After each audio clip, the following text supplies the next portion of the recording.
అమ్మ ఈ రోజు ద్వాదశ రాశుల వారు వారికి వారే సులభతరంగా చేసుకునే పరిహారాన్ని తెలియజేస్తారా? మేషరాశి నుంచి మీన రాశి వరకు 12 రాశుల వారికి ప్రతి వారికి తమ వ్యక్తిగత దైవాన్ని ప్రార్థించుకుంటూ ముందుకు వెళ్ళడం ఒక విధానం అయితే, ప్రతిరోజులాగే ఈ రోజు కూడా చెప్పుకునే గోచార ఫలితాల్లో ఎదురవుతున్న సమస్యల్ని అధిగమించడానికి మీ వ్యక్తిగత దైవంతో పాటుగా ఇంకా మీకు గనక అవకాశం ఉన్నట్లయితే తప్పనిసరిగా ఈ రోజున సూర్యనారాయణ స్వామికి సంబంధించిన శ్లోకాలైనా, అష్టకాలైనా, అష్టోత్తరాలైనా, అరుణమైన సూర్య నమస్కారాలైనా, ముఖ్యంగా ఆదిత్య హృదయ పారాయణ అయినా చాలా వరకు అనుకూలంగా ఉంటుంది. కనుక మీరు చేసుకున్నా విన్నా దాన్ని పాటిస్తూ ముందుకు వెళ్ళినా చాలా వరకు అనుకూలంగా ఉంటుంది. అంటే ఆరోగ్యం అంటేనే భాస్కరుడు అంటేనే ఆదిత్యుడు.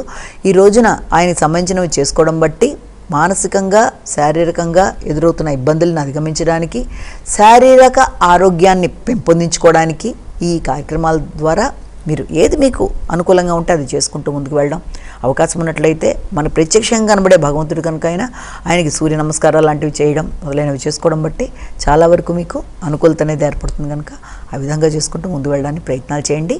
దాని ద్వారా గోచారి ఎదురవుతున్న స్వల్ప సమస్యల్ని అధిగమించడానికి శక్తిని పెంపొందించుకోగలుగుతారు. నమస్కారం.